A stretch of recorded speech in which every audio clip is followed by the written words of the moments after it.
우리가 진면목이라는 말이 있는데요. 진짜 그 사람의 모습을 진면목이라 그렇게 이야기하는데, 우리가 진면목을 잘 몰라요.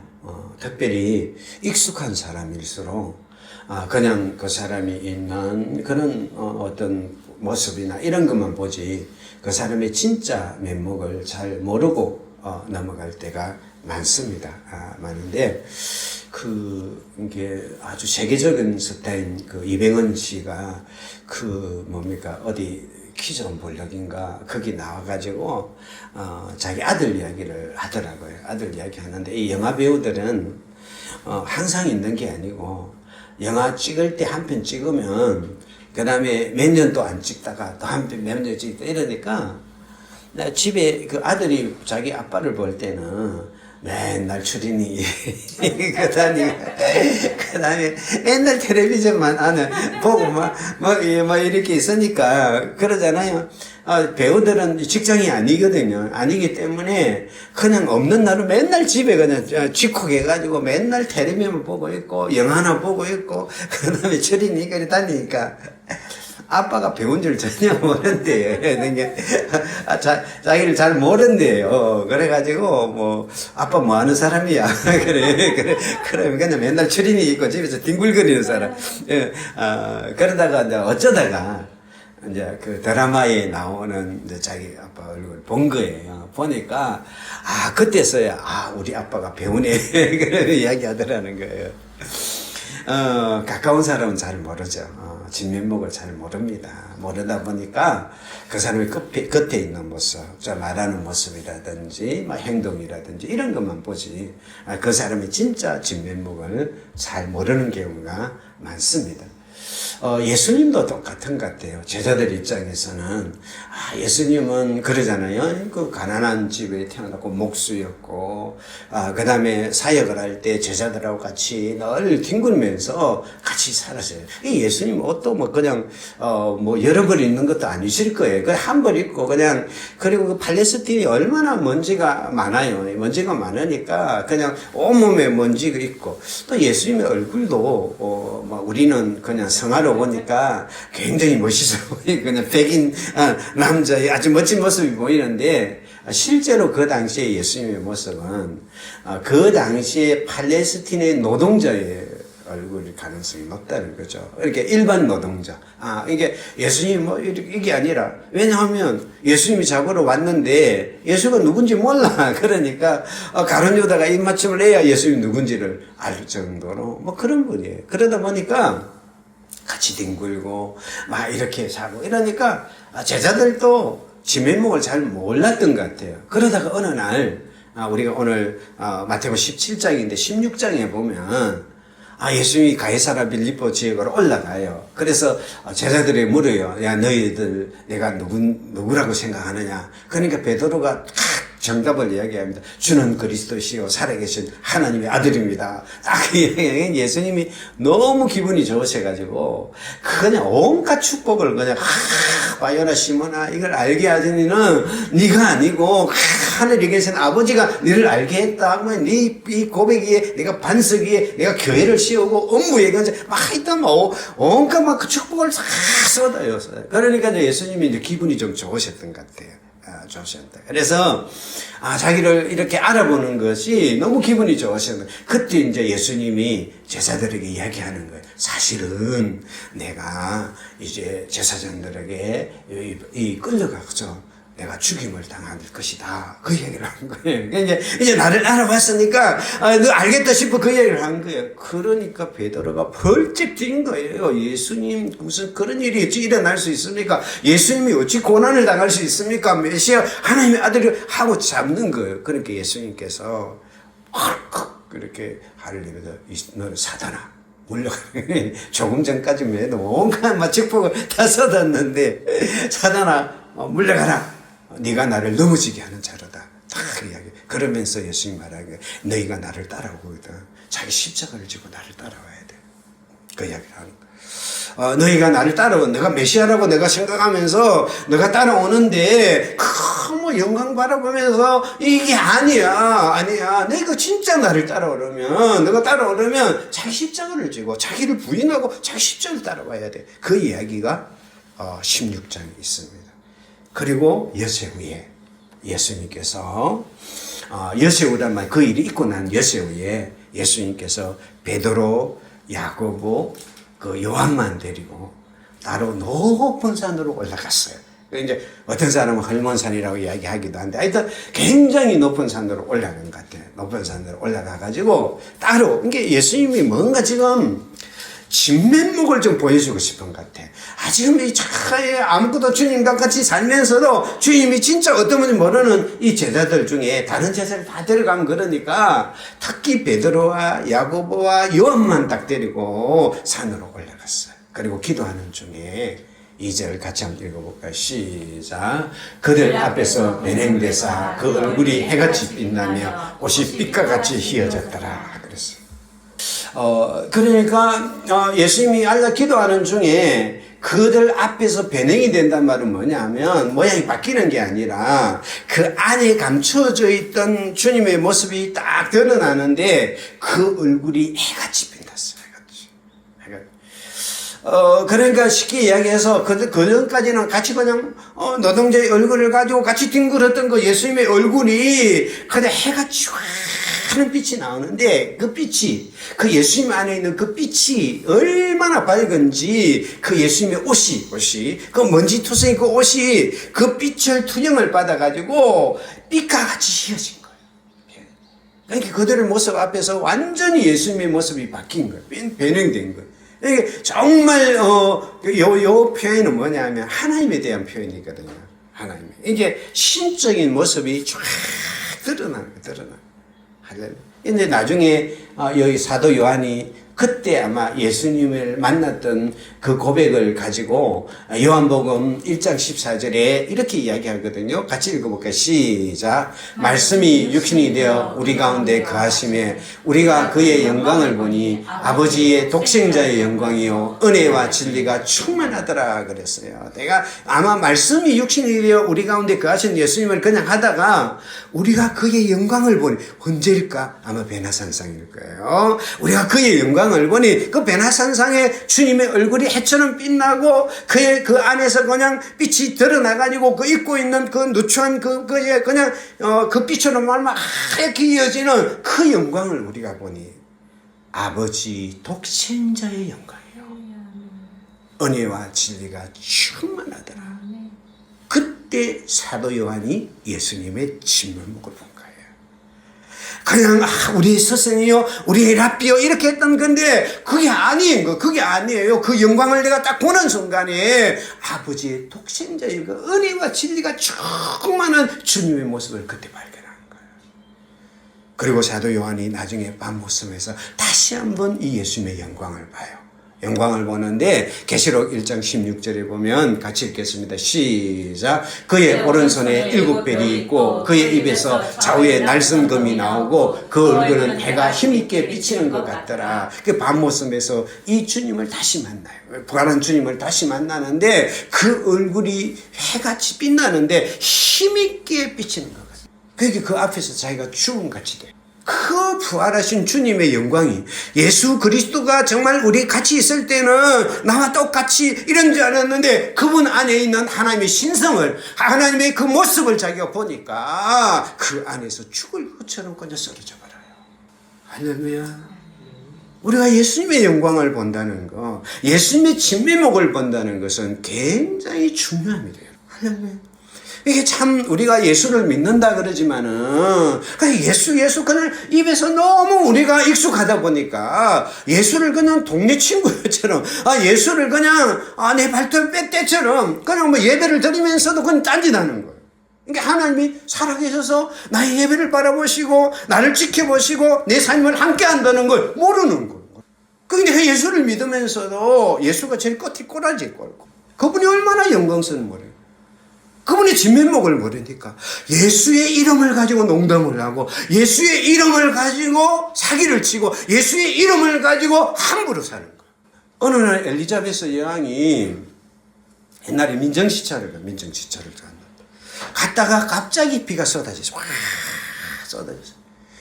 그러니까 시종들이 이렇게 막 그 옆에 대지주의 문을 두드려요. 와, 두드려가지고 우비 좀 빌려달라고 두드려요. 그러니까 대주주가 가만히 보니까 초라한 여인이 뭐 쓰고 비리졸을 했는데 참 보잘것없어 보이는 거예요. 그래서 우리 당신 바쁘니까 다른 데 가시오 하고 거절해버려. 그래 나오는데 그 옆에 농노가 그 옆에 그 대지주 옆에 문간방의 농노가 그걸 본 거예요. 그게 너무 마음이 안 좋아가지고 자기 집에 누추한 비옷을 그한테 빌려줘요. 빌려줘요. 며칠 후에 그 동네에 엘리자베스 여왕이 보낸 사신단이 왔다는 소식이 달라요.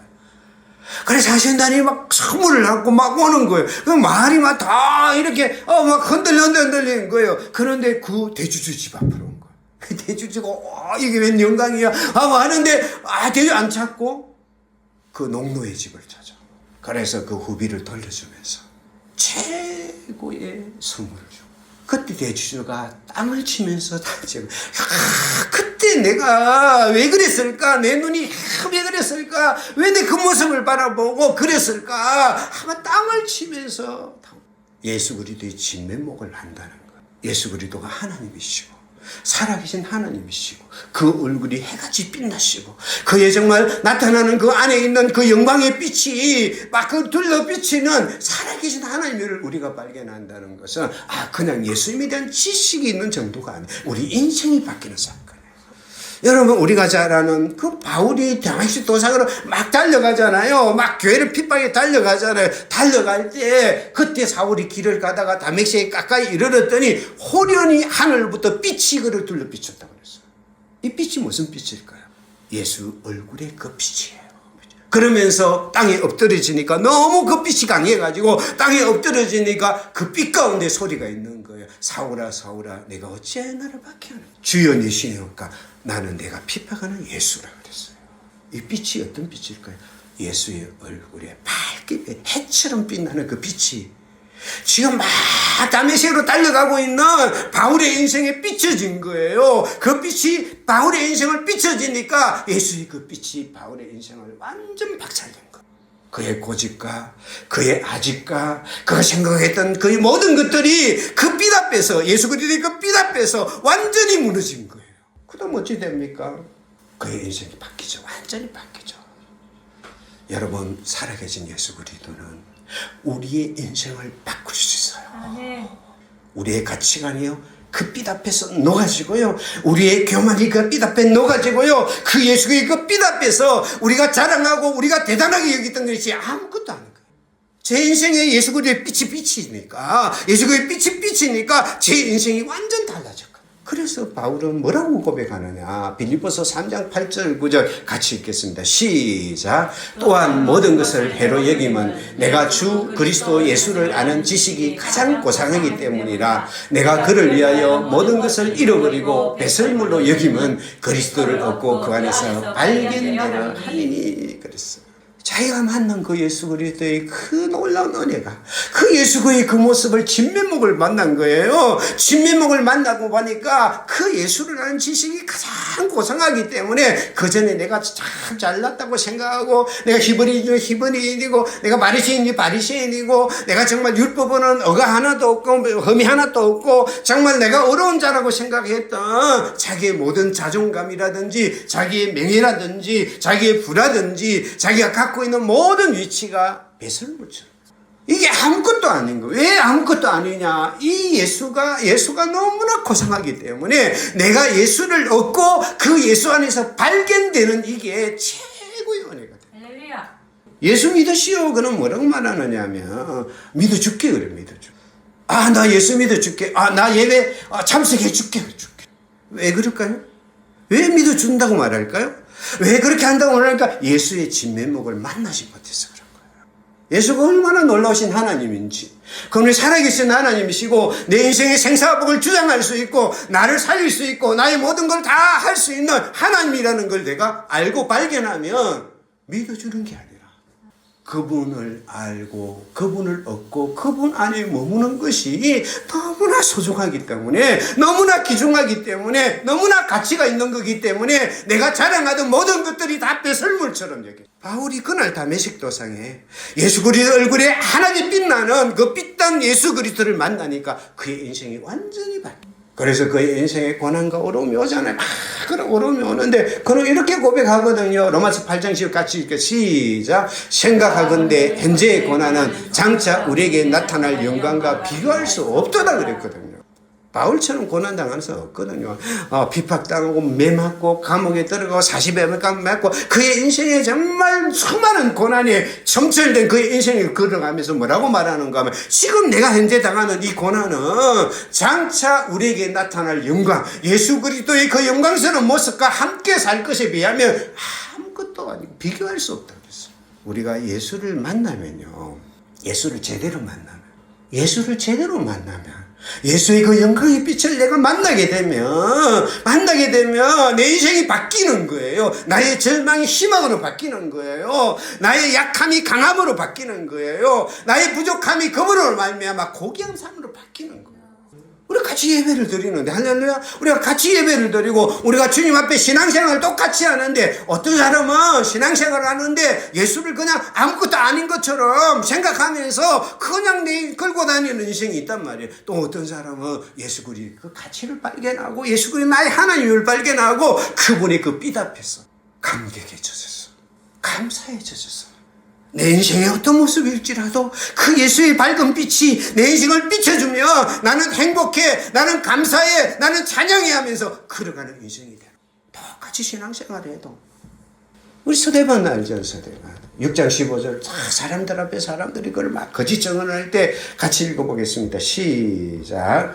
성리 중에 많은 사람들이 다 서대반을 주목하여 보니 그의 얼굴이 천사의 얼굴 같다. 이게 서대반이 사람 막 모함을 당하고 많은데 사람들이 쳐다보니까 그의 얼굴이 천사의 얼굴 같다.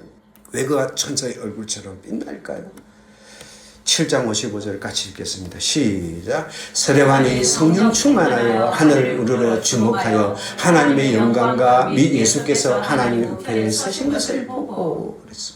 예수의 영광스러운 그 빛을 보니까 사람들이 나를 거짓으로 고발하고 거짓으로 증언하고 수많은 사람들이 악의를 가지고 나를 공격하고 있는 그 상상 속에서도 예수 그리스도의 그 빛을 보니까 그의 얼굴이 천사의 얼굴처럼, 그 사람들이 그를 돌팔매질해서 그가 피를 흘려 죽어가지만은 그들을 죄를 그들에게 돌지 마옵소서 기도하면서 주님의 품에 안길 수 있는 인생이 되는 거. 진짜 보물을 발견한 사람은, 그 예수님 그랬잖아요. 천국은 마치 밭에 감춰진 보화와 같다고 그랬어요. 그래서 어떤 사람이 밭을 갈다가 그 보화를 발견했어요. 이게 다른 사람이 바라볼 때는 그 땅이 몹쓸 땅이에요. 참 모자란 땅이고 아무것도 아닌 땅이지만 그 보화를 발견한 그 사람은 자기의 소유를 다 팔아서 그 밭을 산다 그랬어요. 예수 그리스도를 지면목을 한다는 거. 예수 그리스도가 하나님이시고 예수 그리스도 살아계시고 예수 그리스도 지금도 내 인생을 붙잡고 계시고 예수 그리스도와 지금도 내 인생을 함께 계시는 하나님이라는 것을 우리가 발견한 사람은 그 인생이 달라지는 거예요. 할렐루야. 정선희 집사님이라고 여러분 아시죠?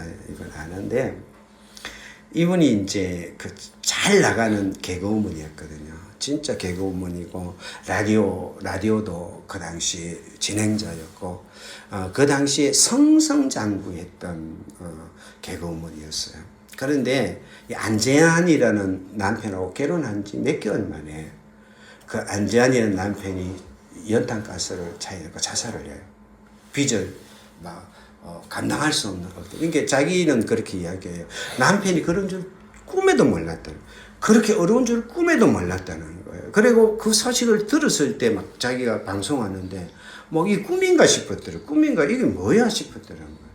근데 문제는 뭐냐 하면 그 시어머니가 시누이가 정선이가 우리 아들 잡아먹었다.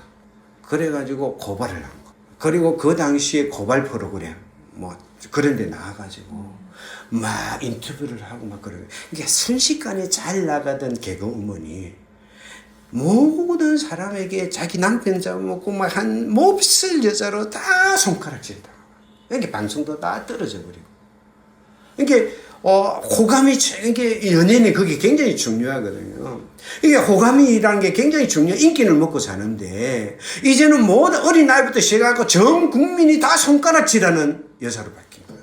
이게 바깥을 나가지도 못하고. 나가면 막 손가락질하니까. 방송이 참 방송이 잔인해요. 얼마나 이 잔인하게 됐는데, 그러니까 약을 먹고 죽으려고 몇 번 시도를. 친정 엄마가 도저히 안 되겠대서 같이 살면서 애가 언제 약 먹고 죽을지 모르니까 한시도 눈을 못 떼고 같이 그냥 붙어 있는 거. 그러다가 어느 날 자기가 약을 털어놓으려고 하는데 저기 시어머니, 저기 친정엄마가 그걸 발견하고 그걸 막은 거예요. 그래서 나는 먹겠다.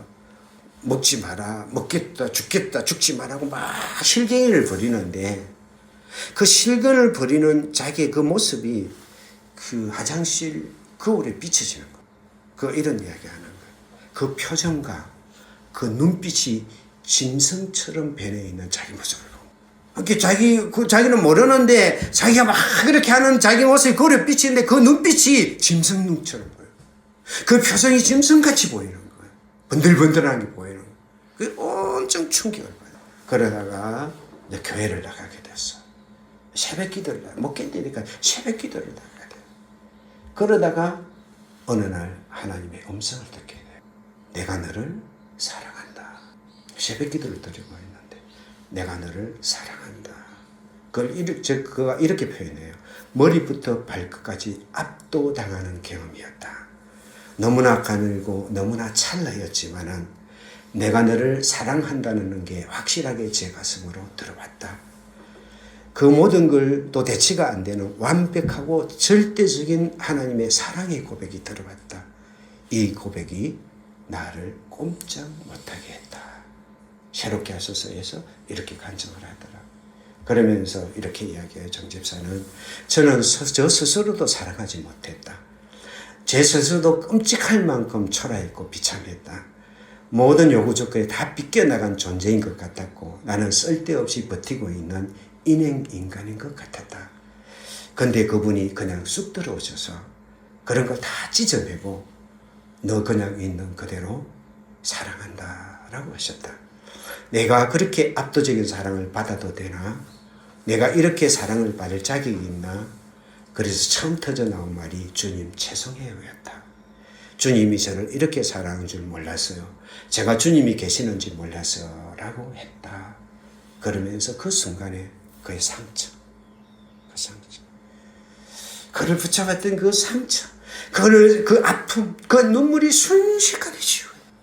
주님의 얼굴의 빛이 내 인생 가운데 들어오면, 주님의 얼굴의 빛이 내 인생 가운데 들어오면 나의 아무리 썩은 상처라 할지라도, 아무리 간 아픔이랄지라도, 아무리 약한 나의 모습이랄지라도 그 빛 앞에서 예수 그리스도를 만나셔야 돼요. 근데 이거는 누가 하는, 예수님이 데려간 거예요. 예수님이 야고보와 요한과 베드로를 데리고 올라간 거예요. 따로 데리고 올라간 거예요. 어느 날 여러분 내 삶에서 예수님의 얼굴이 해처럼 빛나는 주님을 내가 만나는 건 은혜예요. 은혜. 주님이 나를 베나산성으로 데려 올라간 은혜예요. 은혜. 때로는 여러분의 인생이 답답할 때, 힘들 때, 절망적일 때, 그 절망적인 상황이 베나산성일 수 있어요. 뭐 하려고? 만나주려고. 그 얼굴빛을 내게 비춰주려고. 사랑한다 내 딸아, 사랑한다 내 아들아, 나를 만져주려고 주님이 나를 불러들인 베나산성일 수 있어요. 할렐루야. 나는 이 주님을 만났으면 좋겠어요. 예수를 믿어 시시하게 예수를 믿는 게 아니고, 예수를 믿어도 그냥 왔다 갔다 하는 게 아니고, 정말 살아계신 그 예수 그리스도를, 하나님인 예수 그리스도를, 내 인생의 생사복을 주장할 수 있는 예수 그리스도를 만났으면 좋겠어요. 내 인생을 만져주고 내 인생을 품어줬으면 좋겠어요. 할렐루야. 그 은혜가 여러분의 있기를 축복합니다. 좀 그렇게 살았으면 좋겠습니다. 우리 시시한 크리스찬이 아니고, 할렐루야. 그 예수님이 껍데기만 생각하는 크리스찬이 아니고, 예수님에 대한 부분을 그냥 멀리 생각하는 크리스찬이 아니고, 그 예수님의 얼굴에 그 빛이, 해처럼 빛나는 빛이 내 인생의 어둠을, 어떤 어둠의 그늘이라도 다 비춰주는 그 예수를 만났으면 좋겠어요. 나의 상처를, 나의 눈물을, 나의 아픔을, 나의 외로움을 다 환영시켜주는 그 빛을 만났습니다. 그게 축복이에요. 그랬더니 3절에 같이 이렇게 시작. 그때 모세와 엘리야가 예수와 더불어 말하는 것이 그들에게 보이거든. 근데 그 예수님의 그 영광의 빛을 딱 바라보는데 애들이 그냥 놀래가지고 있는데 보니까 그게 모세와 엘리야가 딱 그 자리에 있는 거예요. 모세와 엘리야. 여러분, 이 모세와 엘리야가 왜 몇천 년 전의 사람인데 그 영광의 빛이 있는 거예요. 영광의 빛이. 그러니까 모세도 엘리야도 다 무덤이 없는 사람. 모세도 무덤이 없는 사람이고 엘리야도 무덤이 없는 사람입니다. 그리고 모세도 엘리야도 시내산에서 하나님을 만나가지고 하나님과 대화한 사람. 그들이 예수님과 다 같이 있는 거예요. 그러니까 베드로가 너무 좋아가지고 4절에 같이 시작. 베드로가 예수께 여쭤 이르되 주여 우리가 여기 있는 것이 좋사오니 만일 주께서 원하시면 내가 여기서 초막셋을 짓되 하나는 주님을 위하여 하나는 모세를 위하여 하나는 엘리야를 위해서 하리다. 막 자기도 무슨 얘기하는 모르는데 초막셋을 지어가지고 하나는 주님 위해서 짓고 그 다음에 엘리야 위해서 짓고 모세 하나 짓고 여기서 그건 살았으면 좋겠어요. 그랬더니 거기에서 하나님의 영광의 빛이 쫙 비치면서 같이 읽겠습니다. 시작. 말할 때 호련히 빛난 구름이 그를 덮으며 구름 속에 소리가 나서 이르되 이는 내 사랑하는 아들이요 내 기뻐하는 자니 너희는 그의 말을 들으라. 서열 정리를 해주는 거 아니에요. 그러니까 여기 엘리야를 위해서 모세를 위해서 그게 그게 아니야. 엘리야 모세 이게 중요한 게 아니야. 내 사랑하는 아들이요 내 기뻐하는 자는 예수야. 서열을 정해줘. 그러면서 6절 7절은 제자들이 듣고 너무 두려워하니까 예수님이 손을 대면서 일어나라 두려워하지 말라 하고 그들이 눈을 떴더니 같이 읽겠습니다. 시작. 제자들이 눈을 들고 보매 오직 예수 외에는 아무도 보이지 않더라. 예수 외에는 아무도 엘리야도 모세도 아무도 보이지 않고 예수밖에 없더라. 여러분 우리 인생에 나를 살릴 수 있는 분도 나를 회복시킬 수 있는 분도 나를 구원할 수 있는 분도 오직 한 분이에요. 그분이 바로 예수 그리스도예요. 아멘. 예수밖에 없더라. 모세도요 율법도 아무것도 아니에요. 엘리야는 아무것도 아니에요. 예수밖에 없더라. 예수밖에 보이지 않더라. 여러분의 인생에 예수만 보였으면 좋아. 에베소 1장 7절 같이 읽겠습니다. 시작. 우리는 그리스도 안에서 그의 은혜의 풍성함을 따라 그의 피로 말미암아 성령 곧 제사함을 받았느니라. 이 영광스러운 예수 그리스도가 그 피가 해처럼 빛나는 그 예수 그리스도가 우리를 위하여 은혜의 풍성함을 따라서 십자가의 피를 흘리심으로 우리를 속죄하신 거예요. 영광의 하나님이 나를 위해 죽어주신 거예요. 여러분 나를 위해 죽어줄 수 있는 존재가 없습니다. 나의 죄를 위해서 죽을 존재가 없는데 그 영광스러운 하나님이신 예수 그리스도가 그 풍성하신 은혜를 따라 나를 위해서 죽어주신 거예요. 그렇기 때문에요 내 인생은 예수밖에 없어요. 같이 읽겠습니다. 시작. 다른 이로서는 구원받을 수 없나니 천하 사람 중에 구원받을 만한 다른 이름을 우리에게 주신 일이 없습니다. 다른 이름으로 우리를 구원받을 수 있는 이름이 없어요. 그 어떤 존재도 없어요. 오직 예수 그리스도 그분만이 나의 구원자예요. 할렐루야. 같이 읽겠습니다. 시작. 예수께서 이르시되 내가 꼭 길이요 진리요 생명이니 나로 말미암지 않고는 아버지께로 올 자가 없느니라. 예수님만이 길이요 예수님만 진리요 생명이기 때문에 우리 예수 그리스도를 통해서만 아버지께 갈 수 있는 거야. 오직 예수. 할렐루야. 같이 읽겠습니다. 시작. 아들이 있는 자에게는 생명이 있고 하나님의 아들이 없는 자에게는 생명이 없느니라. 예수가 여러분의 인생에 함께 있느냐 아니냐에 따라서 인생이 달라지는 거예요. 예수가 내 인생에 함께 있으면 생명이 있는 거고 예수가 내 인생에 함께 없으면 생명이 없는 거예요. 오직 구원자는 예수 그리스도예요. 하나님이신 예수가 십자가의 피를 통해 나를 구원하신 그 예수 그리스도. 오직 예수. 할렐루야. 오직 예수. 그분만을 붙잡고 걸어가는 여러분과 제가 되기를 축복합니다. 할렐루야. 명절 기간 동안 하나님이신 예수 그리스도 오직 나의 주님이신 예수 그리스도 붙잡고 승리하는 여러분 제가 되기를 축복합니다. 기도하겠습니다. 사랑하는 하나님의 은혜를 진심으로 감사를 드립니다. 우리는 때로는 사람들을 볼 때 겉모습만 바라보고 그 진명을 놓쳐버릴 때가 많습니다. 우리가 예수 그리스도를 나의 주로 고백하고 예수 그리스도를 나의 하나님으로 고백하며 걸어가지만은 때로는 우리는 예수 그리스도의 진면목을 놓쳐버린 채 그냥 신학 속에서 내 상상 속에 내 생각 속에 있는 예수만을 생각하며 걸어갈 때가 얼마나 많습니까? 그러나 예수 그리스도는 하나님이십니다. 우리 인생을 변화시킬 수 있는 하나님이십니다. 해처럼 빛나는 우리 인생 빛으로 우리 인생을 살릴 수 있는 하나님이십니다. 나를 위해 죽으신 오직 한 분 구주 구원자가 예수 그리스도십니다. 그 예수 그리스도를 붙잡고 의지하고 예수님과 함께 걸어가는 이번 주가 되게 하옵소서. 아멘. 예수님 이름으로 기도드립니다. 아멘. 아멘. 아멘.